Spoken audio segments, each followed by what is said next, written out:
Bom dia a todos.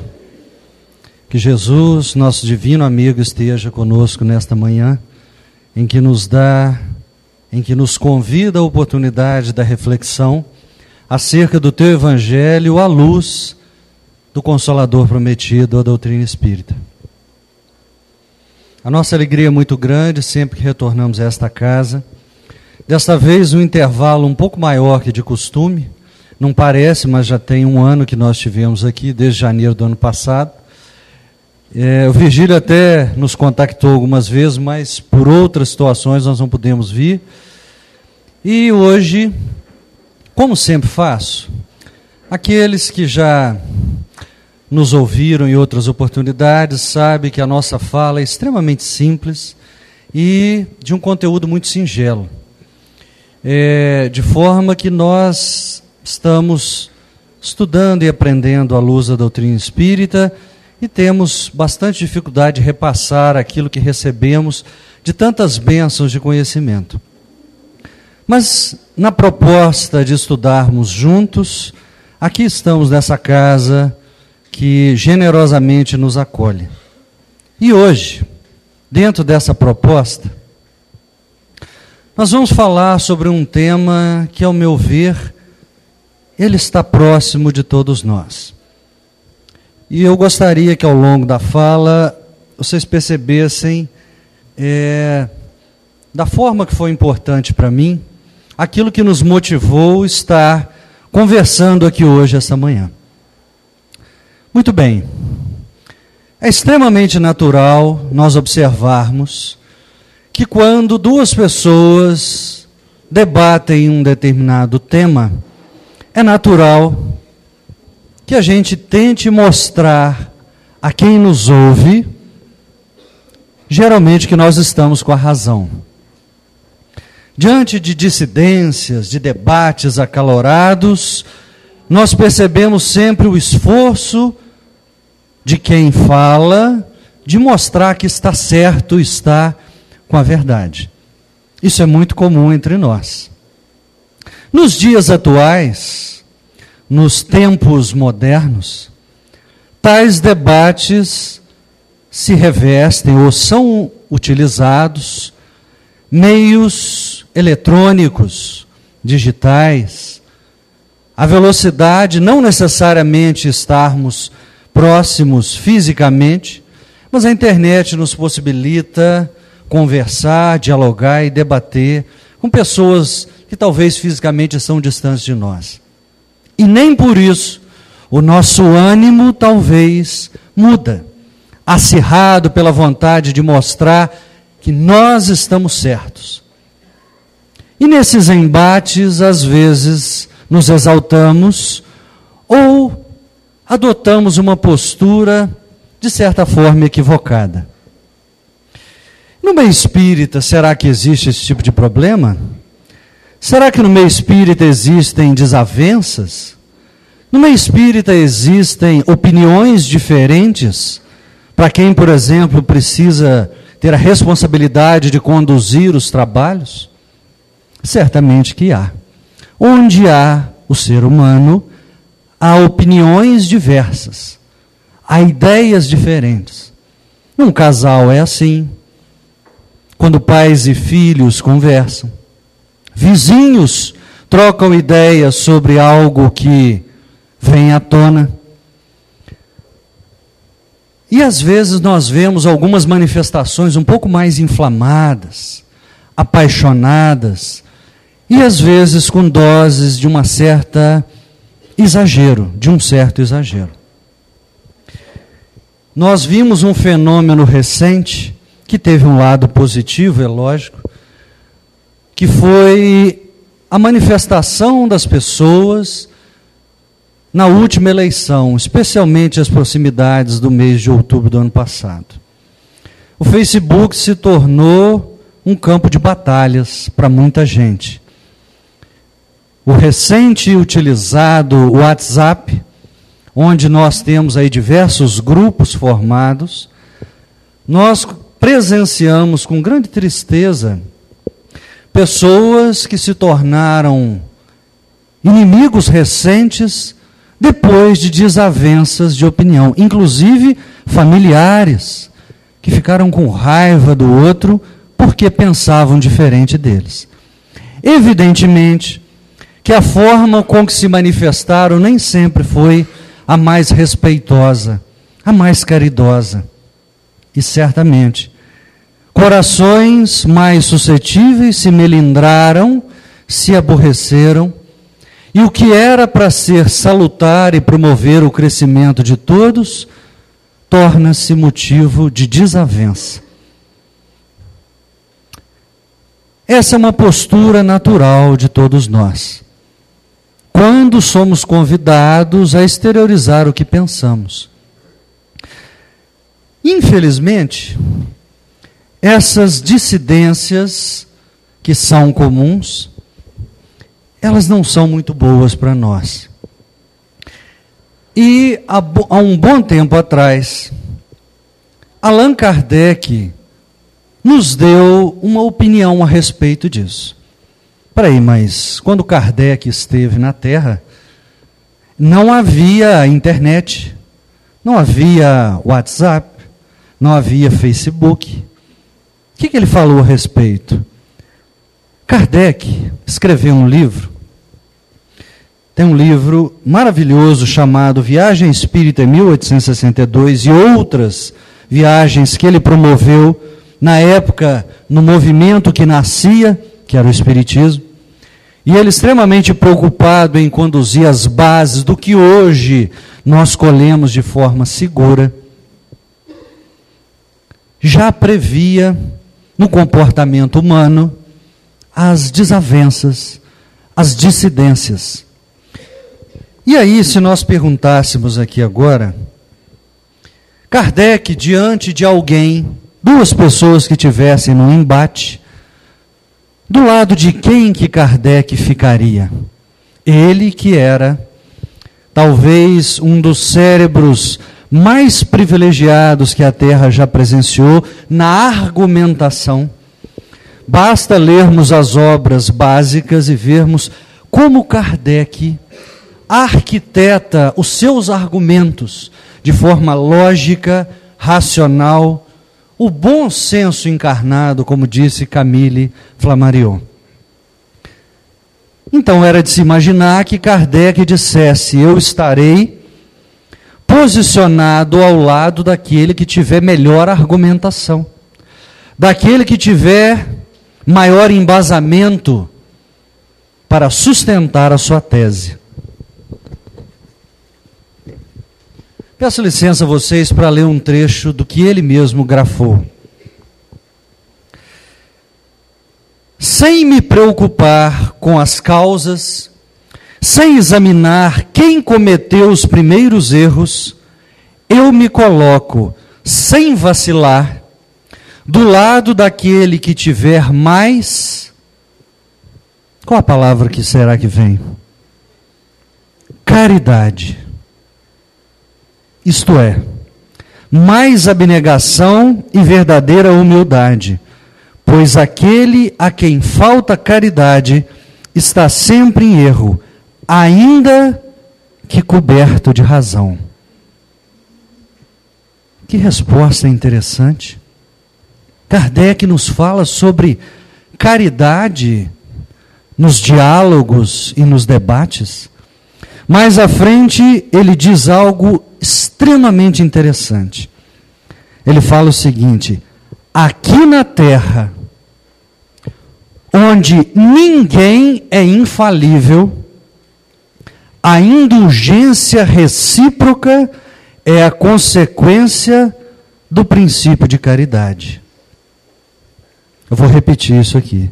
Aqui na Terra, onde ninguém é infalível, a indulgência recíproca é que deveria ser colocada em questão. Ora, sem indulgência não há caridade, e sem caridade não há verdadeiro espírita. Ele não disse aqui que o verdadeiro espírita é o que decorou as 1019 perguntas do Livro dos Espíritos, ou aquele que não perde uma reunião. é aquele que age com caridade. E para encerrar, mais à frente ele diz: minha medida de apreciação seria, pois, a caridade. Isto é, eu observaria aquele que falasse menos mal do seu adversário, que fosse mais moderado em suas recriminações.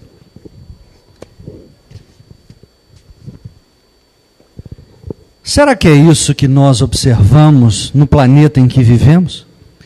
Será que quando nós partimos para um embate com alguém, não estou falando nada físico ainda não, são só ainda no campo das palavras, será que nós nos preocupamos em ouvir o próximo com indulgência?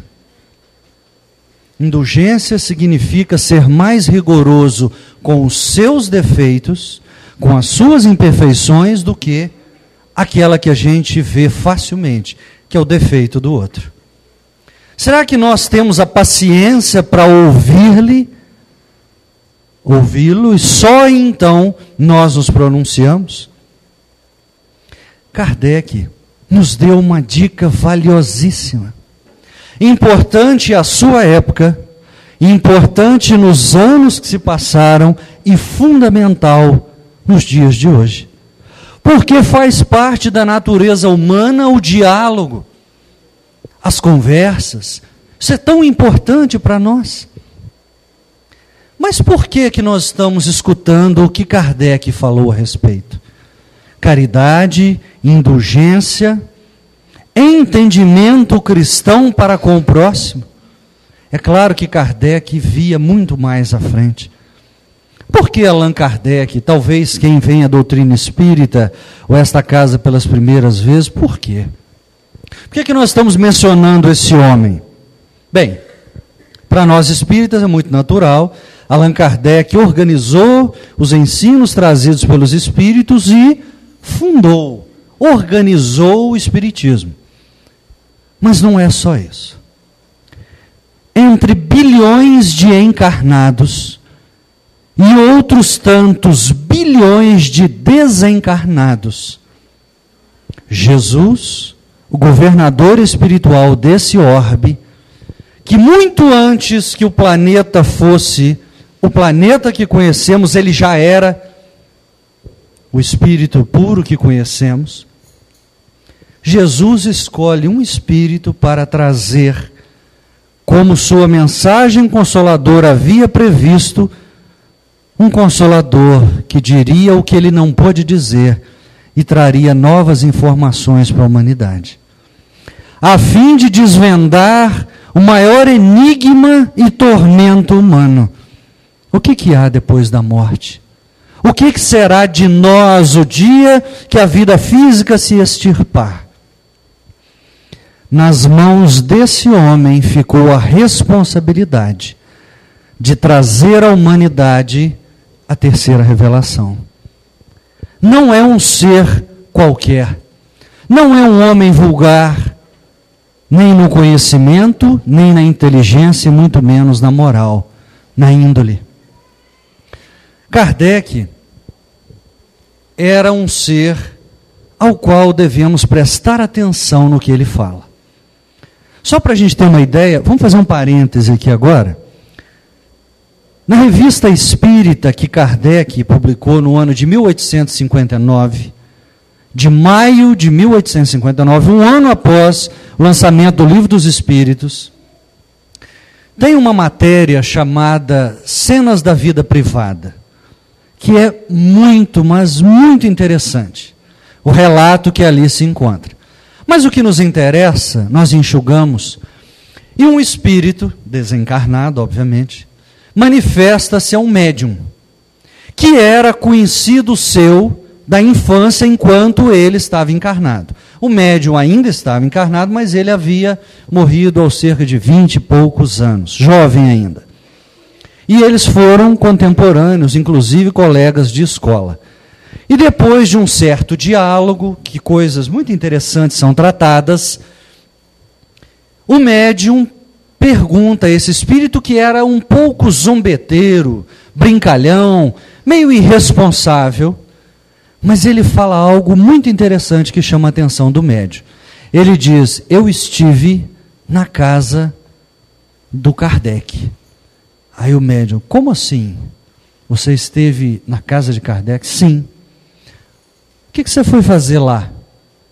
Já que ele não era assim afeito a coisas muito sérias, e Kardec, uma pessoa comprometida, envolvida com o trabalho, pois é.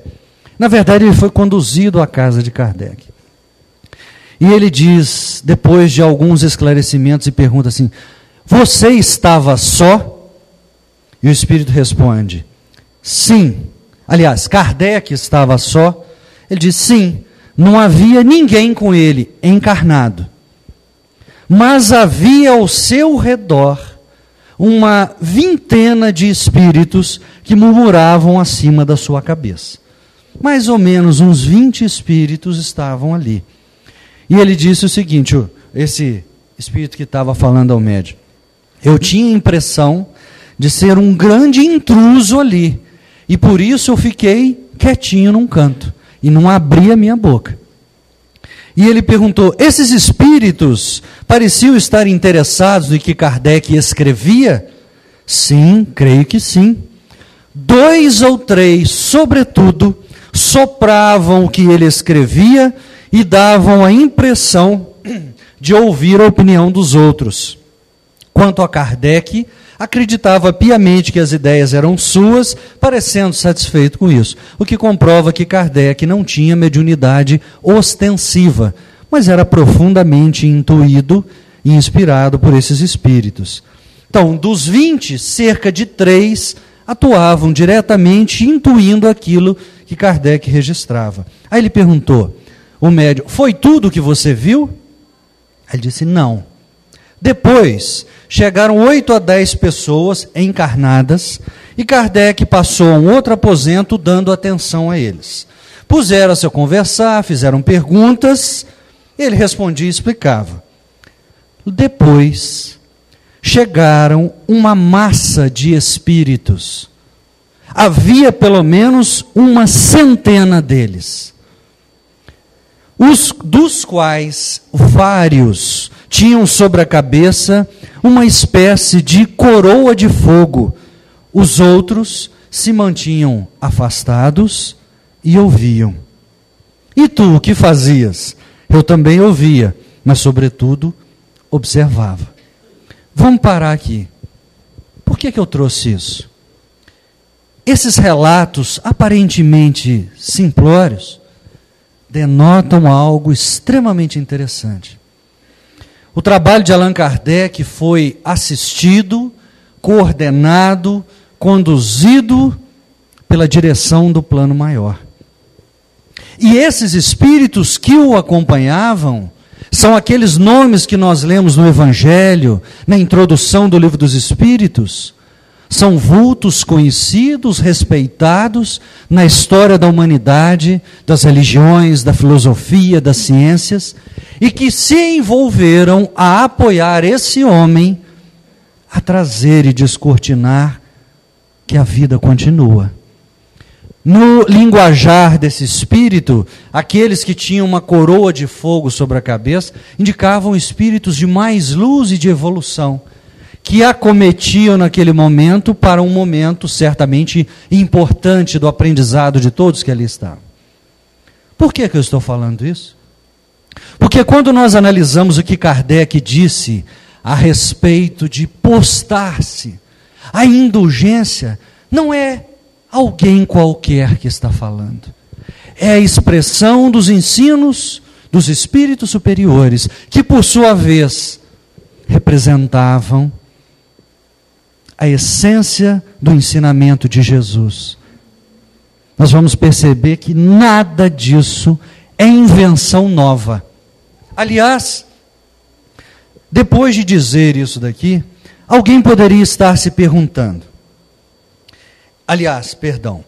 Diante disso que nós falamos, quando alguém, então, imagine 2 pessoas conversando sobre algo sério, ou alguém que a gente vê na internet, um vídeo que alguém se manifesta, Alguém que é debochado, agressivo, irônico, desrespeitoso, ou enfim, que age sem caridade, será que essa pessoa merece a nossa atenção? Será que essa pessoa merece resposta? A gente fica doido para responder logo, o coração palpita mais acelerado, os ânimos se exacerbam. Quando alguém fala, por exemplo, mal do Chico Xavier, tem um monte por aí, 10 razões que provam que o espiritismo é uma mentira. Chico Xavier foi uma fraude. E não são poucos que tentam, de vez em quando aparece um dizendo isso, e são esquecidos, porque quando não é a verdade, o tempo encarrega-se de esquecê-los. Então, será que merece resposta? Será que essa pessoa é séria? Será que ela tem a verdade? E nós, quando respondemos, que tipo de resposta daríamos, pautando na conduta de um verdadeiro espírita? E é engraçado que algumas pessoas querem responder em nome da doutrina ou de alguma religião, mas agem totalmente contrário ao que ela diz. São agressivos, atacam de forma invigilante, desrespeitosa, quando o próprio Kardec nos chama a ter caridade e indulgência. Nós vamos defender Kardec agredindo alguém? Isso é um absurdo. Ah, mas eu não estou falando sobre Kardec, não, eu estou falando da política. Você está mostrando quem você é, quando você abre a boca e emite a sua opinião. Nós estamos impregnando na nossa voz o que nós temos dentro do coração, quando desrespeitamos alguém, o qual, se estivéssemos em seu lugar, talvez a nossa postura seria muito mais desastrosa. Isso é ser indulgente. Não é ser omisso, não é ser em cima do muro, é posicionar-se com respeito ao próximo.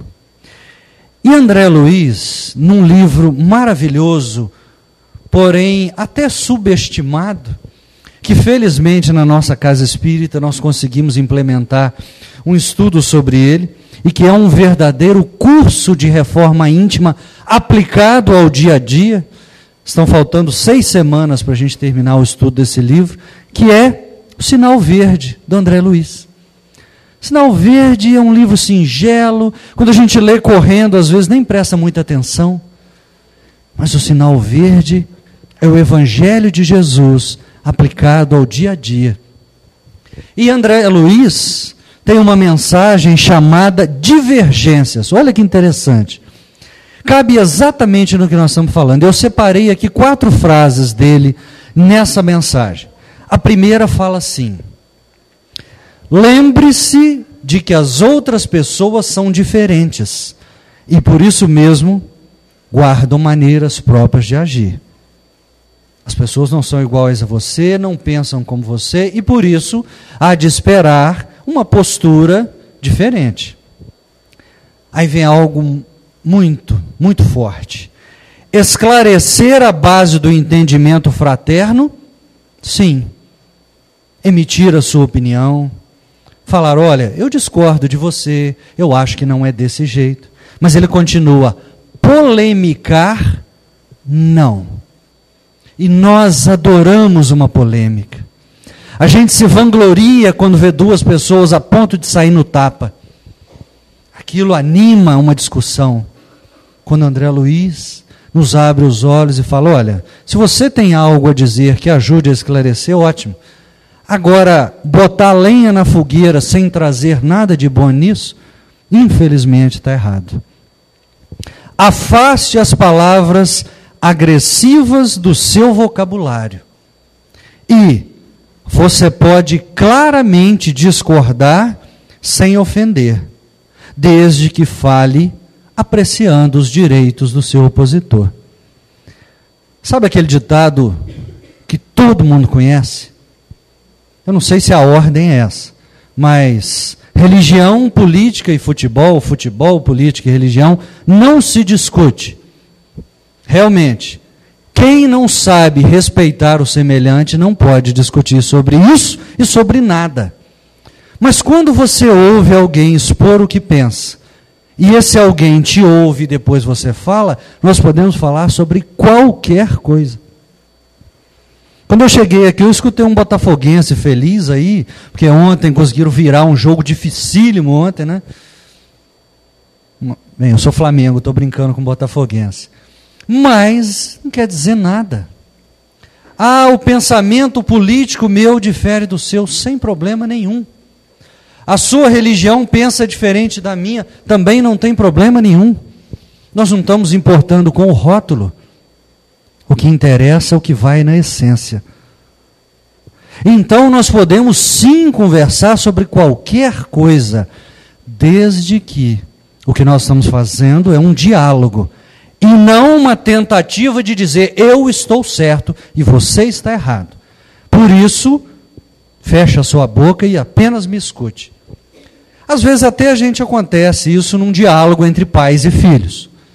Tem hora que o pai, ele precisa ser mais enérgico. Ainda assim, ele não pode faltar com respeito porque é seu filho. E vice-versa muito mais. Mesmo num diálogo dentro de casa, deve haver o respeito com aquele que dialoga com você. Mas aqui nós não estamos, ninguém está vendo, eu posso falar o que eu quiser. As paredes são bem grossas e ninguém vai me ouvir, nem se eu gritar. A sua consciência vai registrar cada ato de intemperança, de esbravejamento e de precipitação das atitudes infelizes que nos colocam vergonhosamente distantes da doutrina que abraçamos e achamos linda, que é o Espiritismo.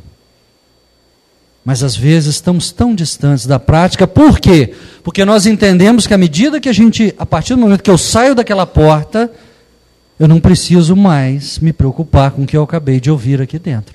Quando na realidade é o contrário. A gente vem buscar aqui para praticar lá fora. De onde saíram essas ideias? Da cabeça desse tal de Kardec? E se esse Kardec estiver errado, ele inventou essas coisas? Esse pensamento, ou essas ideias que nós estamos conduzindo até agora, parece um papo meio conformista, covarde para alguns, omisso para outros. Esse negócio de caridade, indulgência, eu acho que isso é papo furado. Quem que inventou isso? Foi Kardec? Não. Muito longe de ser Kardec. Kardec, assim como todos os outros missionários que atuaram nas religiões, nas ideias elevadas que a Terra recebeu, são representantes divinos do Cristo na Terra. Se nós pegarmos, por exemplo, e remontarmos a passagem luminosa de Jesus Cristo sobre a Terra, se nós quisermos resumir o ponto mais importante, sem desconsiderar nenhum, porque nenhum foi perdido, o Sermão da Montanha é o ponto culminante da mensagem do Cristo. E as bem-aventuranças são a plataforma divina, um conjunto de condutas, ao mesmo tempo resumido e simples e profundo, para que nós realmente andássemos próximos do Cristo e alcançássemos a felicidade que tanto almejamos no nosso planeta. Ao iniciar o Sermão do Monte, Jesus nos fala das bem-aventuranças. Abrindo a boca, os ensinava dizendo: bem-aventurados os pobres de espírito, porque deles é o reino dos céus. Bem-aventurados os aflitos, porque serão consolados. Bem-aventurados os mansos, porque herdarão a terra. Bem-aventurados os que têm fome e sede de justiça, porque serão saciados. Bem-aventurados os misericordiosos, porque eles receberão misericórdia. Os limpos de coração, porque verão a Deus. Bem-aventurados os pacificadores, porque serão chamados filhos de Deus. E, finalmente, felizes aqueles que forem perseguidos por causa da justiça, porque deles é o reino dos céus. Das 8 bem-aventuranças, pelo menos 3 têm relação direta com o assunto que nós estamos falando hoje. E não por acaso, Kardec registra em 2 capítulos em sequência do Evangelho segundo o Espiritismo, o capítulo 9 e o capítulo 10, mensagens acerca da brandura e da mansidão, ou mansidão, dos pacificadores e dos misericordiosos. Kardec, exatamente trazendo a explicação inicial do capítulo 9, depois de registrar a passagem que Jesus, em Mateus 5, 21 a 22, nos fala, cita, primeiro, Kardec cita as bem-aventuranças dos brandos e pacíficos, e depois a fala de Jesus, não matareis, e quem quer que mate merecerá condenação ao juízo. É o que dizia a lei. Eu, porém, vos digo, quem quer que se puser em cólera contra o seu irmão merecerá condenado ao juízo. Que aquele que disser ao seu irmão raca, uma expressão de nojo, de asco, de repugnância, que era dita virando o rosto e cuspindo, merecerá condenado pelo conselho, e aquele que disser és louco, merecerá condenado ao inferno. Causa estranheza que Jesus categorizasse como tão graves ofensas ditas por palavras e que hoje em dia a gente fala isso o tempo todo. Imagine que você está no trânsito, escuta ou fecha alguém, você pode esperar que alguém vai fazer um elogio a você. Ou, se você foi fechado, alguém saiu mais lento do que você imaginava do sinal, você já faz menção de também elogiá-lo, para não dizer o contrário. Mas Jesus nos disse que quando nós nos dirigíssemos de forma respeitosa, nós mereceríamos até a condenação no fogo do inferno. Que história é essa? Então nós estamos perdidos, porque a gente fala bobagem o dia inteiro, o tempo todo, todo dia. Aí Kardec nos traz o seguinte: por estas máximas, Jesus faz da brandura, da moderação, da mansuetude e da afabilidade, da paciência, uma lei. Não está escrito em lugar nenhum, não nos códigos humanos. Brandura, mansidão, afabilidade e paciência. Condena, por conseguinte, a violência, a cólera e até toda expressão descortês de que alguém possa ter com seu semelhante. E mais à frente, o próprio Kardec faz uma questão que nos intriga. Mas em que pode uma simples palavra revestir-se de tanta gravidade que mereça tão severa reprovação? Só o fato de falar, Jesus nos alerta e nos adverte da impropriedade de ofendermos os outros. Ele fala até do fogo do inferno, evidentemente numa figura simbólica.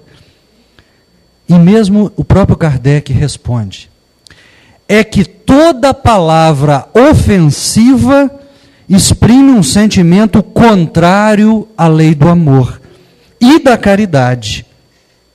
É um golpe desferido na benevolência recíproca e na fraternidade. É que quando a gente age assim, nós entretemos o ódio e a animosidade. É, enfim, que depois da humildade para com Deus, a caridade para com o próximo é a lei primeira de todo cristão.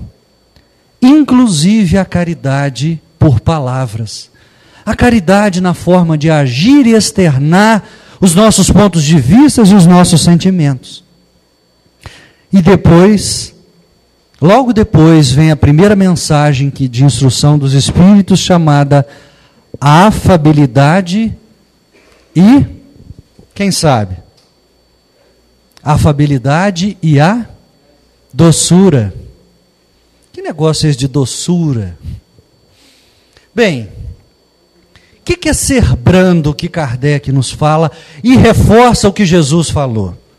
Ser brando é ser manso, gentil, dócil, resignado. E tem vários outros adjetivos, aquele que age com suavidade, mansidão, comedimento. E afável, o que é ser afável? É aquele ser dedicado, cortês, agradável, benévolo e bondoso. E ter doçura, ser doce de coração, é um indivíduo que transmite brandura, suavidade, serenidade, meiguice e ternura. Parece a mesma coisa, mas elas caminham juntas sim. Nós estamos falando de sentimentos que não são desprezíveis. Se não fosse, Jesus não teria grafado como uma bem-aventurança divina. Bem-aventurados os mansos, porque possuirão a terra. Foi por isso que quando Virgílio nos ligou, qual é o título da palestra? Falei, não sei, Virgílio. Eu não queria chamá-la de brandura. O pessoal vai achar que esse negócio está muito água com açúcar. Vamos pensar em outra coisa. Aí veio a ideia de que quem herdará a terra? Quem será chamado filho de Deus? Os brandos e os pacíficos. Não são os poderosos, sanguinários, conquistadores, dominadores, gênios que arquitetam a dominação, ou mesmo os cérebros mais privilegiados. São os brandos e pacíficos. São aqueles que guardam misericórdia. Misericórdia. Tá, o próximo capítulo, que é o 10 do Evangelho, trata de dois assuntos capitais para a felicidade presente e futura: o perdão e a indulgência. Aquela indulgência que Kardec falou lá atrás. No Evangelho nos diz que a misericórdia é o complemento da brandura. Veja, meus queridos irmãos, que nós não estamos falando de nada que não esteja há 2000 anos disponibilizado à humanidade. E até hoje a gente chega no Facebook, no WhatsApp, no telefone, pessoalmente, por carta, seja por que meio for, e continua agredindo, atacando, acusando, muito distante de uma postura que Jesus nos convidou. E é interessante observar, estamos em 2015, a gente pode relatar aqui algumas dificuldades de seguir isso que Kardec, representando Jesus, nos trouxe, que André Luiz nos recomendou. Mas olha, teve gente que passou por algo bem mais difícil e teve que mostrar brandura e mansidão, e o fez e jamais foi esquecido. Vocês devem saber certamente que Lucas escreveu o Evangelho de Lucas, assim como existe o de Mateus, Marcos e João, mas Lucas também escreveu Atos dos Apóstolos. E Lucas, aí há algumas divergências entre os historiadores, mas esse Evangelho e esse Atos dos Apóstolos foi escrito um bom tempo depois que Jesus já havia sido crucificado e morto. Alguns dizem que é 30, outros dizem que são 50 anos depois. De qualquer forma, já tinham passado décadas de que Jesus havia sido crucificado. E o que motivou Lucas a escrever o seu Evangelho? Existem várias razões, mas existem alguns relatos e uma corrente que defende um aspecto muito duro da vida dos primeiros cristãos. Havia nessa época eu não vou nem falar a palavra profunda, havia uma certa frustração entre os seguidores de Jesus, porque a coisa não estava fácil. No ano 70 da era cristã, o imperador Titus Flávios promoveu um verdadeiro massacre sobre os judeus. As causas foram diversas, mas ele esmagou sem dó nem piedade cerca de 1 milhão de judeus naquela época, e sem piedade foram massacrando os cristãos, que eram acusados pelos que não eram cristãos daquilo que estava acontecendo, das rebeliões, das revoltas, quando na verdade não era bem assim. Mas a nação eleita imaginava que, pensava assim, bem, agora nós estamos perdendo a guerra, mas espere até que venha o Messias, e ele vai reinar em definitivo sobre todas as nações. Não perderemos mais nenhuma guerra. Jerusalém será a capital do mundo e de adoração do nosso Deus. Coisas dessa natureza. Só que o imperador Tito não concordava muito com essa esperança e fez o que fez. Jesus havia deixado a proposta do reino de Deus, que ia na contramão das expectativas daquele povo. Não violência.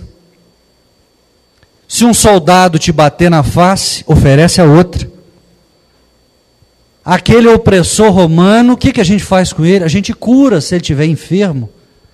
E esquece o que ele está fazendo, massacrando a nossa família, as nossas mulheres, exterminando os nossos filhos. Jesus dá como exemplo de caridade o samaritano, que era detestado pelos judeus. Jesus era amigo dos samaritanos. Uma das mais belas parábolas tem lá o samaritano como exemplo. E para piorar, gente, o Messias que havia sido esperado, para quem acreditava que ele realmente já tinha vindo, porque boa parte não o aceitava, morre na cruz, sem reagir, sem gritar, sem se defender. Não condena ninguém e aceita passivamente o suplício que lhe é imposto. Quando manda Pedro, embainha a tua espada, Pedro. Nada de violência, você não entendeu até hoje a minha mensagem. Não é isso. Não é devolver com a mesma moeda. E ainda vem com essa história de que meu reino não é desse mundo. E para piorar mais ainda, os cristãos estavam virando comida de leão, atração no circo romano. Cada dia morria um, os grupos iam diminuindo. Veja o desespero. E cadê Jesus que não volta, porque ele falou que ia voltar? Já se passaram 10, 20, 30 anos e ele não voltou. E certamente hoje, reencarnados daquela época, Jesus ainda não voltou, não fisicamente, e nem será assim. Não é essa a promessa ao pé da letra que Jesus nos fez? Imagine nós diante de um quadro desse. No mínimo a gente pensaria, peraí gente, tem algo errado aí. Será que nós entramos numa furada? Será que o Messias não era o cara que a gente estava imaginando? Será que essa história de perdoar, curar, abraçar e amar o inimigo, Jesus, nós estamos sendo dizimados pelos romanos, e eu tenho que continuar elevando a mão aos céus e agradecer o que nos acontece? Imagine um sentimento desse, e a gente falando sobre brandura, mansidão, pacificação. Quem aqui é ameaçado por vir ao centro espírita?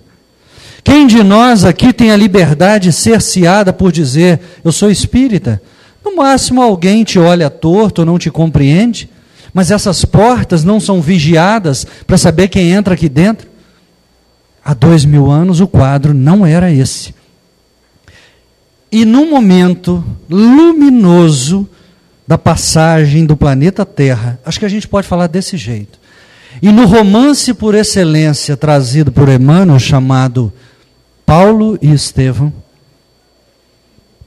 no momento em que Saulo de Tarso vai pela primeira vez à casa do caminho, saber o que aqueles miseráveis faziam ali, um povinho simplório e ignorante que não oferecia nenhum tipo de ameaça, mas foi lá Saulo com alguns companheiros, e naquele dia, quem fala? Estevão. Estevão provavelmente é o responsável por existir depois Paulo de Tarso. O desdobrar dos acontecimentos daquela noite, daquele momento, fizeram com que Saulo se transformasse, depois, evidentemente. Mas esse Messias violento, dominador, conquistador, era esperado pelo povo. E Saulo, ali sentado, observa estupefato e com alguma indignação a profundidade dos conceitos que aquele jovem pálido, franzino, conseguia falar. Paulo, João e Tiago ao lado, profundamente enlevados pelas palavras de Estevão, tinham um orgulho profundo, para não achar outra palavra melhor, uma felicidade muito grande de escutar aquele jovem falando isso. E eu capturei um trechinho para reforçar a nossa fé, que está muito distante de Estevão. Mas o Estevão, naquele momento em que ele falava, ele dizia: muitos de nossa raça hão esperado um príncipe dominador que penetrasse em triunfo a cidade santa com os troféus sangrentos de uma batalha de ruína e morte, que nos fizesse empunhar um cetro odioso de forças e tirania. Filho de Deus e emissário da sua glória, seu maior mandamento confirmou Moisés, lá nos 10 mandamentos, quando recomenda o amor a Deus acima de todas as coisas, de todo o coração e entendimento, acrescentando no mais formoso decreto divino que nos amemos uns aos outros, como ele próprio nos ensinou. E Estevão prossegue trazendo conceitos elevadíssimos, até que em algum momento ele fala o seguinte: quem de nós então, compreendendo tudo isso, poderá identificar no emissário de Deus um príncipe guerreiro, belicoso? Não. O Evangelho é amor em sua expressão mais simples. O Mestre deixou-se imolar, transmitindo-nos o exemplo de redenção pelo amor mais puro. E depois disso, Saulo interrompe, faz admoestações e quer travar um embate com Estevão, porque ele havia sido, achava ele, ofendido, e a lei mosaica estava sendo preterida em relação àquela ideia do carpinteiro, a quem ele debochava. E depois de ser provocado, Estevão diz: Jesus teve a preocupação de recomendar a seus discípulos que fugissem do fermento, das discussões e das discórdias. Eis porque não será lícito perdermos tempo em contendas inúteis, quando o trabalho do Cristo reclama o nosso esforço. Parece que a gente está escutando até hoje. A gente fica discutindo o sexo dos anjos, quem foi reencarnação de quem, se é isso ou é aquilo, quando Cristo nos reclama a caridade. A sua seara é tão vasta e os ceareiros são tão poucos, e nós os detemos em querelas. E, evidentemente, isso custou muito caro a Estevão. Depois, Saulo leva ao martírio, ele é apedrejado e morre. E aí começa uma perseguição aos cristãos, até que culmina depois, na estrada de Damasco, com o que aconteceu com Pedro ao ver Jesus. Paulo, perdão, ao ver Jesus. Saulo depois se torna Paulo. Mas a grandiosidade desse espírito, que não conhecia nada do espiritismo, mas entendeu Jesus em essência, o espiritismo não existia, evidentemente. Saulo ameaça: eu recorrerei ao sinédrio para colocar-lhe em seu devido lugar. Estevão, sem titubear, sem covardia, porém sem nenhum tipo de agressividade, volta-se para Saulo, ainda naquele momento, na casa do caminho, e fala: amigo, o sinédrio tem 1000 meios de me fazer chorar, mas não lhe reconheço poderes para obrigar-me a renunciar o amor de Jesus Cristo. Essa mesma convicção impulsionaram os cristãos ao circo romano. Há testemunhos incomparáveis de fé e de confiança. E alguns perguntavam: mas o seu Cristo só te ensinou a morrer? Não. Ele nos ensinou, inclusive, a perdoar você e a te amar, diziam para os algozes dos cristãos. E até hoje, assim como naquela época, a gente poderia perguntar: o que Jesus nos ensinou é viável? Vale a pena? Será que a sua moral é executável? É isso que levou Lucas a escrever o seu evangelho. E vejam que, como eu disse há pouco, os cristãos tinham muito mais motivos do que nós para duvidar dessa proposta. E graças àqueles que a abraçaram sem titubear, mesmo padecendo a própria vida, nós hoje nos reunimos de forma serena em nome de Jesus, ou para entender o que Ele nos trouxe. E o tempo nos mostrou que Jesus e os seus ensinamentos são sim a expressão da verdade, que resistiu ao tempo e que continua sendo a mensagem por excelência a ser praticada e seguida. O que nós estamos falando sobre brandura não é omissão, não é fraqueza de caráter, não é covardia, é a antítese da dureza dos corações. Caminhando para o nosso encerramento, eu quero trazer 2 rápidas mensagens. A primeira foi trazida por Humberto de Campos, no livro Luz Acima, sobre um de seus apóstolos, Judas Iscariotes. Ele começa essa mensagem, que foi psicografada pelo Chico, falando bem assim: não obstante amoroso, Judas era estouvado e inquieto. Judas se apaixonou pelos ideais do Cristo, mas de vez em quando se surpreendia em choque com as ideias do Mestre. Tanto é que nós sabemos como que essa história terminou, ou o desfecho que Judas proporcionou. Mas Humberto de Campos relata que a personalidade de Judas era inquieta e ele trazia algum amargor na sua fala, um fel, uma língua afiada, digamos assim, que feria a muitas pessoas. E tinha, diz Humberto de Campos, ele ignorava o processo de conquistar amizades.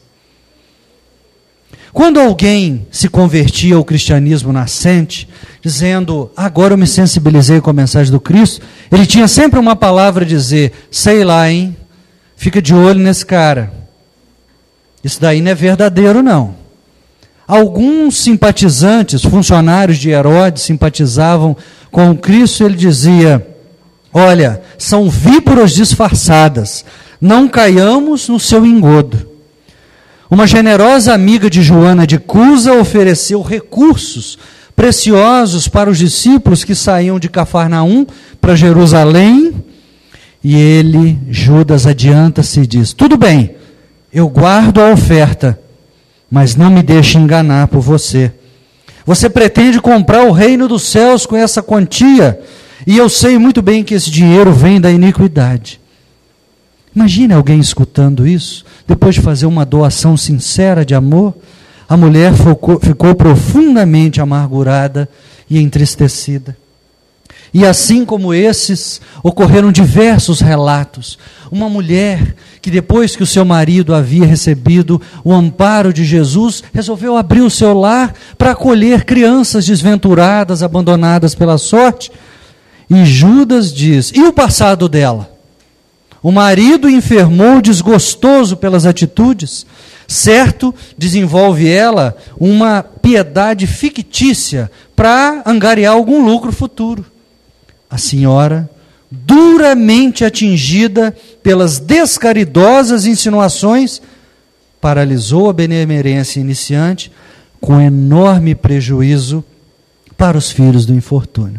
E assim aconteceu diversas vezes. Só Jesus tinha paciência com Judas, relata Humberto de Campos. Ele sentia que os companheiros se afastavam dele, e ele se sentia profundamente isolado, sozinho. As suas ideias não eram abraçadas pelos companheiros, e ele estava sofrendo muito pela solidão e pelo afastamento dos amigos. Então, certa vez, quando apenas ele e Jesus caminhavam dos arredores de Genezaré, numa tarde muito seca e quente, Judas volta-se a Jesus e diz: Senhor, por que motivos sofro tão pesadas humilhações? Não consigo fazer amizades duradouras, sou incompreendido e vergastado pelo destino. Jesus fixou nele os olhos quando ele perguntou: por que, Jesus? E já ia responder quando eles estavam chegando próximo a um poço. Estavam com sede, evidentemente, e Judas, espavorido, ansioso, queria ouvir a resposta de Jesus, mete a mão na água, só que o poço estava muito raso, e quando ele levanta a mão, vem aquelas placas de lodo que mancham toda a água, tornando-a imprópria para o consumo. Eu falo: oh, que infelicidade, o que eu fiz? Jesus, calmamente, bondoso, sorri, olha para ele e fala: neste poço singelo, Judas, tens a lição que desejas. Quando quiseres água pura, retira-a com cuidado e reconhecimento. Não há necessidade de alvoroçar a lama do fundo das margens. Quando tiveres sede de ternura e de amor, faze o mesmo com teus amigos.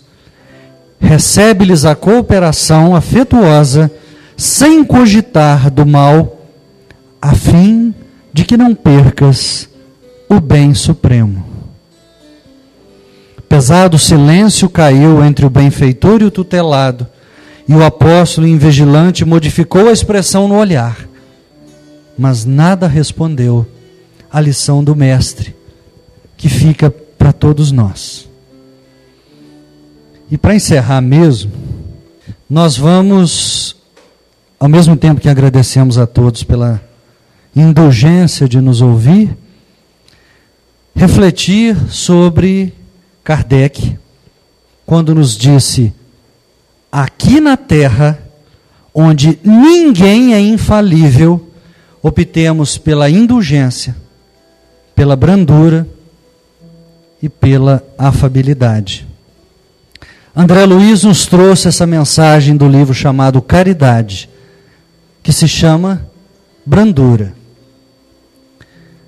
Insignificante é o pingo d'água, todavia, com o tempo, traça um caminho no corpo duro da pedra. Humilde é a semente, entretanto, germina com firmeza e produz a espiga que enriquece o celeiro. Frágil é a flor, contudo resiste à ventania, garantindo a colheita farta. Minúscula é a formiga, mas edifica a força da perseverança complicadas cidades subterrâneas. Submissa a argila, no entanto, com o auxílio do oleiro, transforma-se em vaso precioso. Branda é a veste física que um simples alfinete atravessa. Todavia, suporta vicissitudes incontáveis e sustenta o tempo do espírito em aprendizado por dezenas de lustros, repletos de necessidades e padecimentos morais. O verdadeiro progresso prescinde da violência. Tudo é serenidade e sequência na evolução. Aprendamos com a natureza e adotemos a brandura por diretriz de nossas realizações para a vida mais alta. Mas não a brandura que se acomoda na inércia, com a perturbação e com o mal. E sim, aquela que se baseia na paciência construtiva, que trabalha incessantemente e persiste no melhor a fazer, ultrapassando os obstáculos que a ignorância lhe atira à estrada e superando os percalços da luta, a sustentar-se no serviço que não esmorece e na esperança fiel que confia, sem desânimo, no que vai acontecer a todos nós, na vitória final do bem. Que Jesus nos abençoe.